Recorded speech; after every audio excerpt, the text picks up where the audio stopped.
এই এনসিপির লাইনে কিনা, যে কারণে তিনজনের পদত্যাগ তারা দাবি করেছে বা তিনজনকে নিয়ে সুনির্দিষ্ট বক্তব্য দিয়েছে।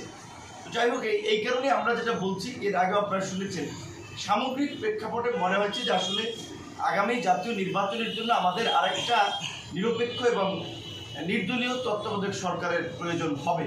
কারণ এই সরকার নানানভাবেই কিছু কিছু উপদেষ্টার ব্যক্তিগত মন্তব্য, কর্মকাণ্ড সরকারকে প্রশ্নবিদ্ধ করেছে, সরকারের নিরপেক্ষতাকে প্রশ্নবিদ্ধ করেছে।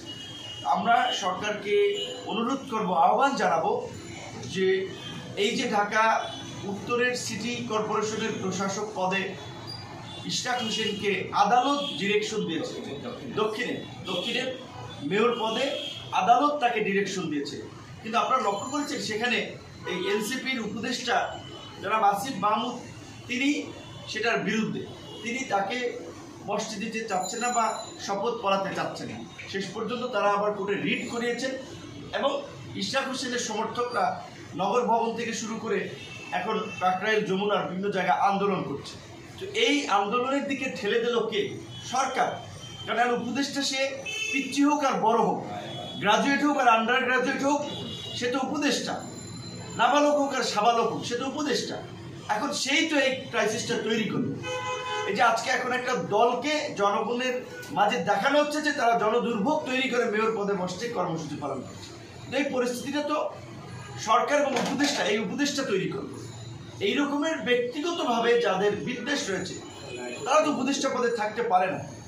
বিপরীত দিকে আমরা যদি দেখি, ঢাকা মহানগর উত্তরের ক্ষেত্রে সিটি কর্পোরেশনে নিষিদ্ধ ঘোষিত সংগঠন হিজবুত তাহরীরের নেতা জঙ্গিবাদের অর্থায়ন এবং সম্পৃক্ত ছিলেন, সেই অভিযোগে তিনি গ্রেপ্তার হয়েছিলেন, কারাবরণ করেছেন 2015 সালে দুইবার, এবং ওখান থেকে মুক্ত হয়ে যেটা আমরা দেখেছি ওই শাহেদের মতো, বাটপার শাহেদের মতো, আপনারা দেখেছেন না বঙ্গভবন গণভবনে একদিনে গেছি 3-4টা পাঞ্জাবি নিয়ে, পাঞ্জাবি চেঞ্জ করে বিভিন্ন মানুষের সাথে ছবি তুলে। ঠিক একইভাবে আওয়ামী লীগের নেতাদের সাথে হাসান মাহমুদ, কৃষিমন্ত্রী আব্দুর রাজ্জাক, স্পিকার, বিভিন্ন মানুষের সাথে ছবি তোলা, প্রোগ্রামে যাওয়া, তিনি আওয়ামী লীগের লোক, এটা প্রমাণ করার চেষ্টা করেছেন। আবার এই পট পরিবর্তনের পরে জাতীয় নাগরিক কমিটিতে ঢুকে শুনেছি যে বড় অঙ্কের টাকার বিনিময়ে তিনি উত্তরের প্রশাসক পদ বাগিয়ে নিয়েছেন। কারণ এছাড়া এজাজের তো কোনো যোগ্যতা নাই ঢাকা উত্তর সিটি কর্পোরেশনের মতো এই জায়গায় প্রশাসক হিসেবে বসার। সে সাবেক সচিবও না, বিচারপতিও না, আমলাও না, বড় কোনো রাজনৈতিক নেতাও না। তিনি কোন ক্রাইটেরিয়া ওখানে গিয়েছেন?